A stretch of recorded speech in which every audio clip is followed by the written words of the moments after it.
Over current protection relay primary fault current হচ্ছে 2400 ampere এবং current setting হচ্ছে 150।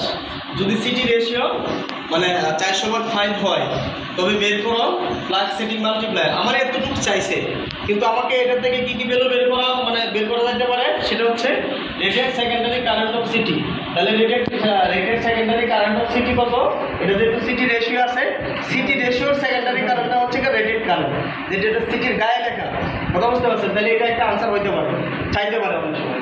আরেকটা চাইতে পারে পিক আপ কারেন্ট। তাহলে পিক আপ কারেন্ট কি করলো আমরা মানে ফর্মুলা বা সংখ্যা থেকে তাহলে কি rated secondary current of city into কি কারেন্ট সেটিং ইন্টু কি কারেন্ট সেটিং। তাহলে যেহেতু আমরা পিক আপ কারেন্ট বের করতেছি, তাহলে রেটেড সেকেন্ডারি কারেন্ট কত আছে 5 ইন্টু কারেন্ট সেটিং এর এই ভ্যালুগুলো হচ্ছে কারেন্ট সেটিং এর, এই ভ্যালুগুলো হচ্ছে কি কারেন্ট সেটিং এর।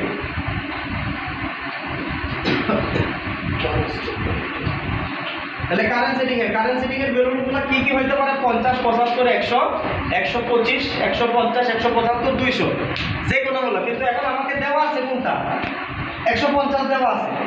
যেহেতু 150 দেওয়া আছে তাহলে কত? 1.50। তাহলে বসায় দিলে যে কারেন্ট যেহেতু কারেন্ট পিক আপ কারেন্ট, তাহলে এককটা কি হবে? এম্পিয়ার। এটাও একটা আনসার হইতে পারে, এটাও চাইতে পারে। ঠিক আছে, কোনো ম্যাথের মধ্যে এটাও চাই। এরপরে কি fault current in the relay coil. তাহলে রিলে কয়েলটা আমরা যে এই যে ফিগারটা আমরা অঙ্কন করছি, এটা বাস বা সার্কিট ব্রেকার। এই যে সিটি রেশিওটা কত এটা আছে, আর এটা হচ্ছে টিপ সার্কিট ডিসি সাপ্লাই, আর হচ্ছে কি রিলে কয়েল। যেহেতু ফল্টটা সংঘটিত হয়েছে ধরেন এখানে, ফল্ট সংঘটিত হয়েছে এখানে,